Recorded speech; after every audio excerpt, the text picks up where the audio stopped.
प्राचीन भारत के दो प्रमुख संस्कृत महाकाव्यों में से एक है रामायण और दूसरा है महाभारत। और महाभारत के सबसे जटिल योद्धाओं में से एक है अश्वत्थामा, जिन्हें भगवान श्री कृष्ण ने हजारों वर्षों तक पृथ्वी पर भटकते रहने का श्राप दिया था। इसे सबसे बड़ी सजा कह सकते हैं जो किसी इंसान को भगवान से मिला था। इसलिए अक्सर ऐसा कहा जाता है कि वो महाभारत का अश्वत्थामा आज भी जिंदा है। आज भी उसके माथे के वो घाव भरे नहीं है। पिछले 5000 सालों से वो यहीं कहीं भटक रहा है। कुछ लोगों के लिए ये बस किस्से कहानी हो सकता है, लेकिन कई लोगों का ये विश्वास है कि अश्वत्थामा अभी भी जिंदा है। इस बात में कितनी सच्चाई है, इसे जानने के लिए हमें अश्वत्थामा के बारे में जानना होगा, उसके रहस्यों के बारे में जानना होगा और जानना होगा कि आखिर अश्वत्थामा ने ऐसा क्या किया था जिस वजह से उसे इतना बड़ा दंड मिला। इसलिए इस वीडियो को बिल्कुल अंत तक देखना। अश्वत्थामा कौरवों और पांडवों के गुरु द्रोणाचार्य और माता कृपि देवी के पुत्र थे। महाभारत युद्ध से पूर्व गुरु द्रोणाचार्य और माता कृपि देवी कई तीर्थ स्थलों की भ्रमण करने के लिए निकले थे। जब वे हिमालय के ऋषिकेश नामक स्थान पर पहुंचे, तब उन्हें तमसा नदी के किनारे एक दिव्य गुफा के अंदर तपेश्वर नामक स्वयंभू शिवलिंग दिखाई दिया, जहाँ गुरु द्रोणाचार्य और माता कृपि देवी ने कई वर्षों तक भगवान शिव की तपस्या की थी। उनकी तपस्या से प्रसन्न होकर भगवान शिव ने उन्हें पुत्र प्राप्ति का वरदान दिया। इसके बाद माता कृपि देवी के कोख से एक सुंदर तेजस्वी बालक का जन्म हुआ। जन्म ग्रहण करते ही उस बच्चे के गले से घोड़े के हिनहिनाने की ध्वनि निकली, जिस वजह से उस बच्चे का नाम अश्वत्थामा रखा गया। जन्म से ही अश्वत्थामा के माथे के केंद्र पर एक अमूल्य मणि भी विद्यमान थी, जो कि उसे सभी प्रकार के दैत्य, दानव, शस्त्र, व्याधि, देवता तथा नाग आदि से निर्भय रखता था।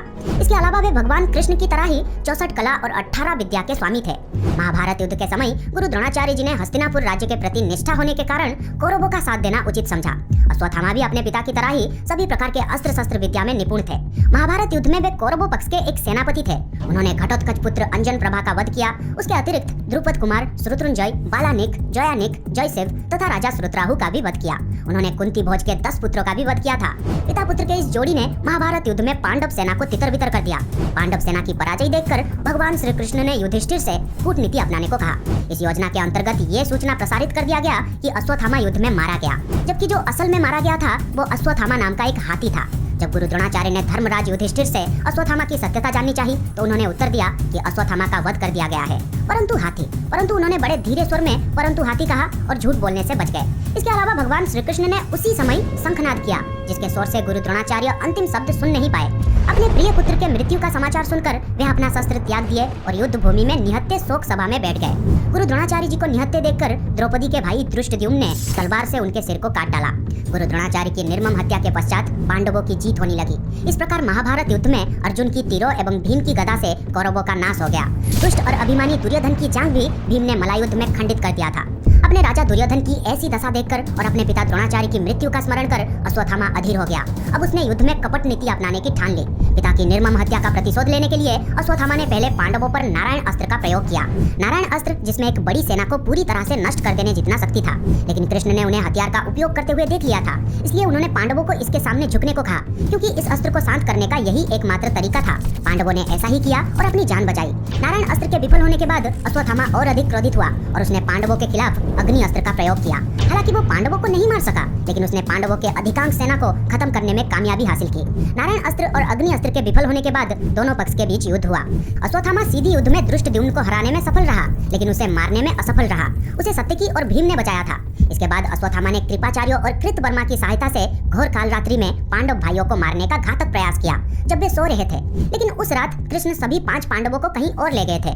उधर अश्वत्थामा ने पांडवों के शिविर में प्रवेश किया और गलती से द्रौपदी के सभी 5 पुत्रों को सोते हुए ही मार डाला और शिविर में आग लगा दिया। जब 5 पांडव शिविर में लौटे और इस भयानक घटना के बारे में सुना, तो वे बहुत क्रोधित हुए और वे ऋषि वैश्य के आश्रम में अश्वत्थामा की खोज करने गए। पांडवों को देखकर अश्वत्थामा ने अंतिम विकल्प के रूप में एक घास के तिनके से एक ब्रह्मशिर अस्त्र को तैयार किया और पांडवों और कृष्ण के खिलाफ इसका आह्वान किया। ब्रह्मशिर अस्त्र ब्रह्मास्त्र का विकास है और दुश्मन का सफाया करने के लिए उल्काओं की बौछार करता है। किसी भी वस्तु, यहाँ तक कि एक घास के तिनके तक में भी पवित्र मंत्रों का प्रयोग करते हुए इस अस्त्र का आह्वान किया जा सकता है। उस घातक अस्त्र को अपनी ओर आता हुआ देख अर्जुन ने भी एक ब्रह्मशिर अस्त्र का आह्वान किया। शक्तिशाली अस्त्रों के एक आमने सामने के टक्कर को देखते हुए, जिसके परिणाम स्वरूप पूरी पृथ्वी का विनाश हो सकता था, ऋषि वैश्य ने अपने योग शक्ति का उपयोग करते हुए उन्हें आपस में टकराने से कुछ समय के लिए रोक देते हैं और उन दोनों योद्धाओं से अपने अपने हथियार वापस लेने को कहते हैं।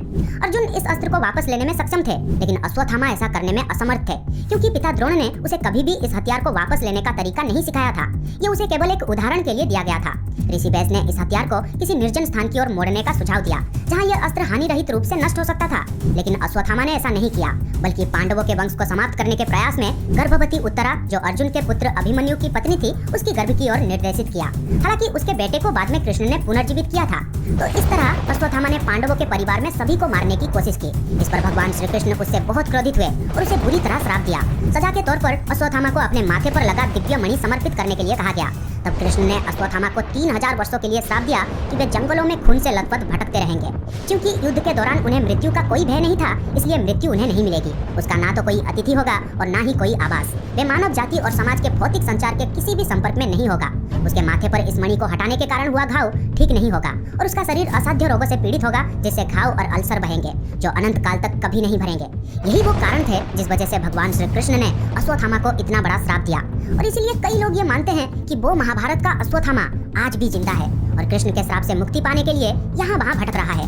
लेकिन इस बारे में आपका क्या मानना है, कमेंट बॉक्स में जरूर बताना। और ये वीडियो कैसा लगा ये भी बताना। और इस वीडियो को लाइक करें, अपने दोस्तों के साथ शेयर करें और इस चैनल को सब्सक्राइब करना बिल्कुल भी ना भूलें।